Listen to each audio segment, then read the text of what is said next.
So we've already stitched around curves, in curves. What about squares? Can you actually take the serger in and out of squares? Yes, you can. There are just a few little tricks.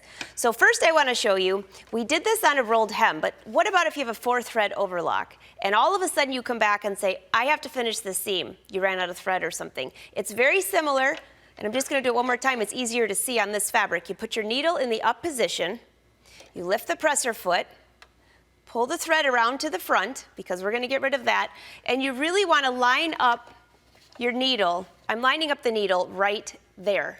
So we're only going to go over one stitch. I'm cutting off the thread at the same time, and you're going to stitch down. You might have a little bit of thread that you have to trim off, but at least your seam on the inside of your clothes will just end up with this, and I can trim that off, maybe do a little dab of fray check. But that's how simple it is to start and stop a seam. Now what about squares?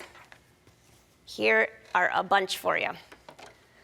Okay, we're going to stitch and we're going to go on the inner side of the square. You have a few different options, and I'm going to show them all to you. Get all the way down, and I'm allowing the serger just to feed the fabric. And when I get to this corner, that point is about right here right now. I'm maneuvering the fabric.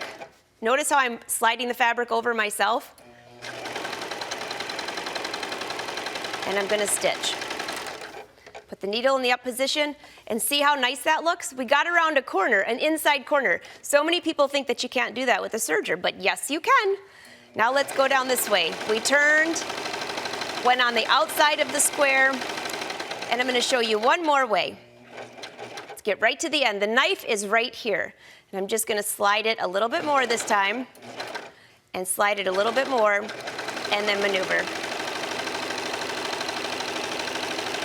Go to the end, lift up your needle, and slide back around. Look at how good that inside corner looks. So if you're doing a decorative stitch, even on a rolled hem or something like that, the technique would be the same. You notice how I held the fabric. I kind of maneuvered it like this, and then I folded it like this, and then I'm going to go around each corner. So it's just as easy to go around the outside corners as it is the inside corners. I'm just going to scale this off and give you a closer look. So if we were to set this down and press it, you notice there's a lot of stitches. If for some reason your fabric ends up puckering here, do it again, and this is what I was doing. I was literally molding the fabric into a straight line. You couldn't see it under the foot, but that's what I was doing. So the stitches are barely grabbing that inside curve.